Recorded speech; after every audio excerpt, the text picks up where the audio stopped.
میں نے یزید ابن معاویہ کو خواب میں دیکھا تو میں نے اس سے کہا کہ کیا آپ ہی نے حضرت حسین کو قتل کیا؟ کیا تم نے حضرت حسین کو قتل کیا ہے؟ اس نے جواب دیا نہیں، میں نے ایسا نہیں کیا۔ تو ہم نے ان سے پھر پوچھا کہ اللہ نے تجھے بخش دیا؟ اس نے کہا ہاں، اللہ نے مجھے بخش دیا اور جنت میں داخل کر دیا۔ اکیلے باب ذات کا علم میں ہے، مجھے کچھ کہنا نہیں۔ ایک مولوی صاحب بیٹھے ہوئے یہ کہہ رہے ہیں کہ میں نے خواب میں دیکھا کہ یزید آیا ہے۔ اب انہیں تو بہت قاعدے سے نام لیا ہے، میں تو ایسے لے ہی نہیں سکتا، اس لیے کہ وہ تہذیب والا معاملہ ہی نہیں ہے، مجھے آتا ہی نہیں۔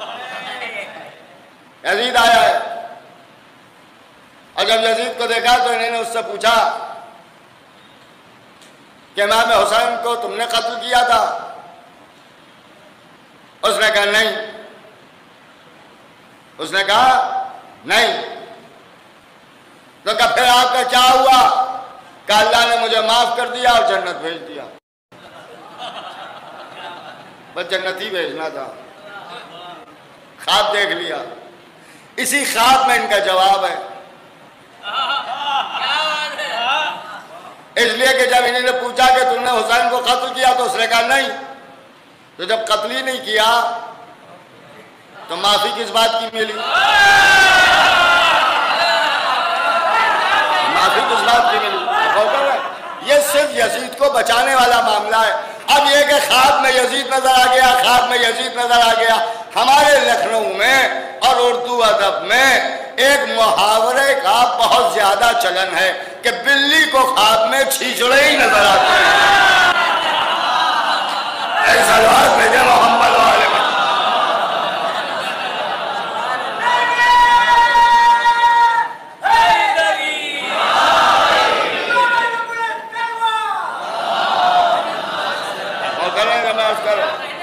اب یہ باتیں اصل میں مقصد صرف یہ ہے کہ یزید پر لعنت نہ کی جائے، دیکھیں یزید پر لعنت نہ کی جائے۔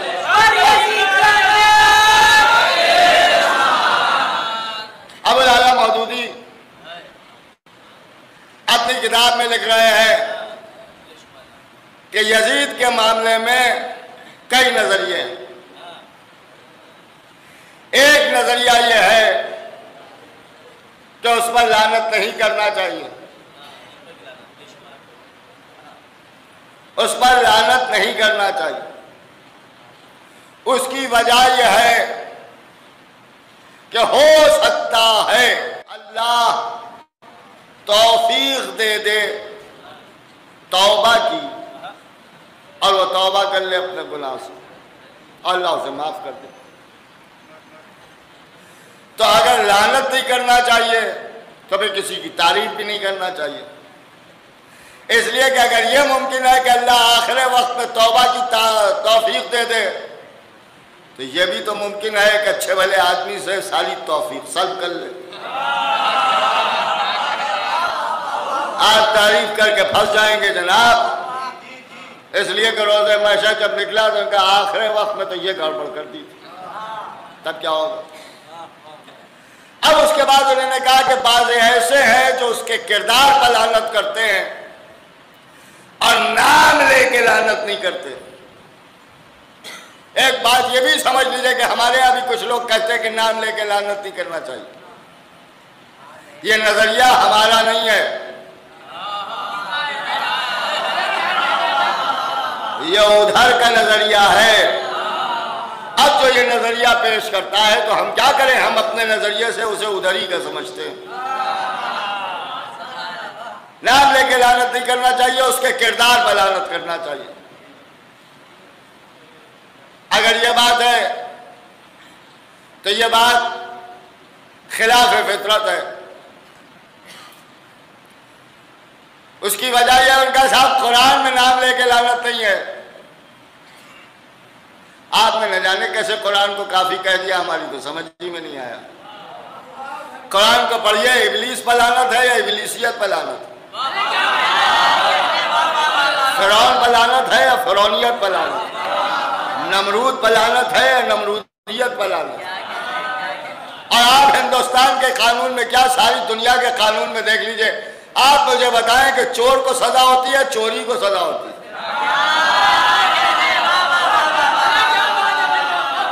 قاتل کو پھانسی ہوتی ہے یا قتل کو پھانسی ہوتی ہے؟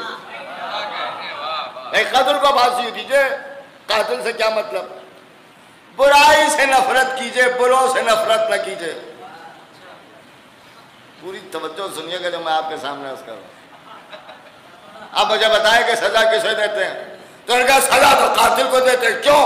کہ اس لیے دیتے ہیں کہ اگر یہ نہ ہوتا تو قتل نہ ہوتا، اگر یہ نہ ہوتا تو چوری نہ ہوتی، ابلیس نہ ہوتا تو ابلیسیت نہ ہوتی، فرعون نہ ہوتا تو فرعونیت نہ ہوتی۔ یہی تو ہم بھی کہتے ہیں کہ اگر یہ نہ ہوتا تو فاطمہ کا گھر نہ جلتا، اگر یہ نہ ہوتا تو علی کے گلے میں رسن نہ بنتی، اگر یہ نہ ہوتا تو حق علی غصب نہ ہوتا، اگر یہ نہ ہوتا تو کربلا میں حسین کو شہید نہ کیا جاتا۔ اس لیے لعنت کرتے ہیں۔ آپ غور فرما رہے ہیں؟ اب ایک تیسرا نظریہ بھی انہوں نے رکھا، اور اس میں انہوں نے یہ کہا کہ اصل میں ایک علماء کا گروہ اس لیے بھی یزید پر لعنت کرنے کو منع کرتا ہے کہ کہیں ایسا نہ ہو کہ اس کی زد میں کچھ اصحاب بھی آ جائیں۔ اس کا مطلب یہ ہے کہ کچھ اصحاب بھی صلوات میں محمد علیہ پوری توجہ سنیے گا، ایک لفظ اب لالا موجود اصحاب بھی آ جائیں، اور ایسا بھی ہو سکتا ہے کہ کسی کے باپ پر بھی لعنت ہو جائے۔ یہ جملہ جب ہم نے پڑھا تب ہماری سمجھ میں آیا کہ کچھ لوگ اپنے کے لیے بھی لعنت نہیں کرتے۔ اب آپ کی سمجھ میں آیا جس کے باپ دادا مستحق لعنت ہوتے ہیں وہ یزید پر لعنت نہیں کرتے۔ اکیلے باپ حضرات کے علم میں ہے، مجھے کچھ کہنا نہیں۔ ایک مولوی صاحب بیٹھے ہوئے یہ کہہ رہے ہیں کہ میں نے خواب میں دیکھا کہ یزید آیا ہے۔ اب انہیں تو بہت قاعدے سے نام لیا ہے، میں تو ایسے لے ہی نہیں سکتا، اس لیے کہ وہ تہذیب والا معاملہ ہی نہیں ہے، مجھے آتا ہی نہیں۔ یزید آیا ہے، اور جب یزید کو دیکھا تو انہوں نے اس سے پوچھا کہ امام حسین کو تم نے قتل کیا تھا؟ اس نے کہا نہیں۔ اس نے کہا نہیں۔ تو کہا پھر آپ کا کیا ہوا؟ کہ اللہ نے مجھے معاف کر دیا اور جنت بھیج دیا۔ بس جنت ہی بھیجنا تھا، خواب دیکھ لیا۔ اسی خواب میں ان کا جواب ہے۔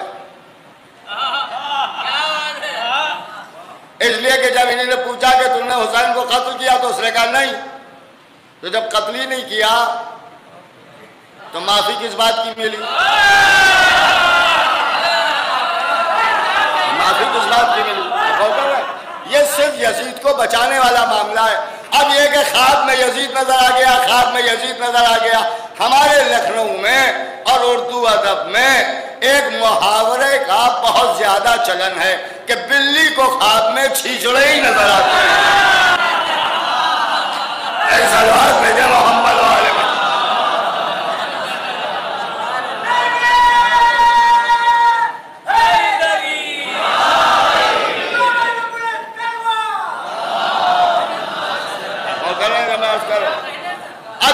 اصل میں مقصد صرف یہ ہے کہ یزید پر لعنت نہ کی جائے۔ دیکھیں، یزید پر لعنت نہ کی جائے۔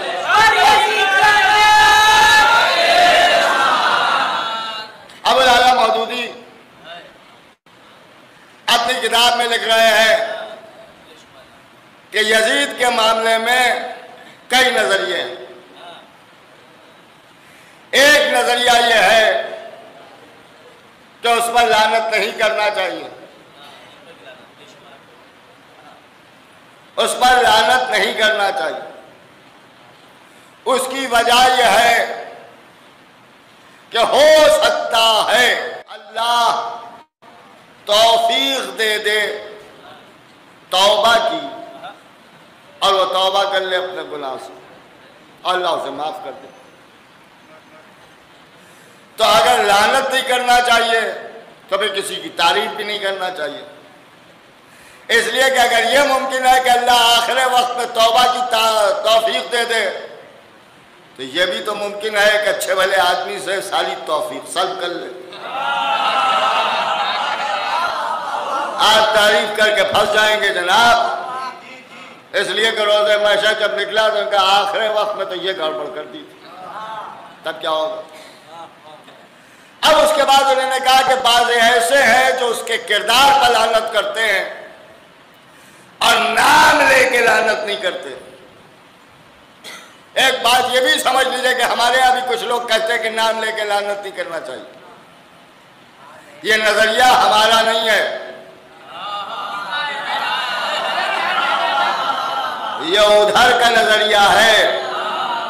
اب جو یہ نظریہ پیش کرتا ہے تو ہم کیا کریں، ہم اپنے نظریے سے اسے ادھر ہی کا سمجھتے ہیں۔ نام لے کے لعنت نہیں کرنا چاہیے، اس کے کردار پر لعنت کرنا چاہیے۔ اگر یہ بات ہے تو یہ بات خلاف فطرت ہے۔ اس کی وجہ یہ ان کا صاحب قرآن میں نام لے کے لعنت نہیں ہے۔ آپ نے نہ جانے کیسے قرآن کو کافی کہہ دیا، ہماری تو سمجھ ہی میں نہیں آیا۔ قرآن کو پڑھیے، ابلیس پر لعنت ہے یا ابلیسیت پر لعنت؟ فرعون پر لعنت ہے یا فرعونیت پر لعنت؟ نمرود پر لعنت ہے یا نمرودیت پر لعنت؟ اور آپ ہندوستان کے قانون میں کیا ساری دنیا کے قانون میں دیکھ لیجئے، آپ مجھے بتائیں کہ چور کو سزا ہوتی ہے، چوری کو سزا ہوتی ہے؟ قاتل کو پھانسی ہوتی ہے یا قتل کو پھانسی ہوتی ہے؟ نہیں، قتل کو پھانسی ہوتی ہے۔ قاتل سے کیا مطلب؟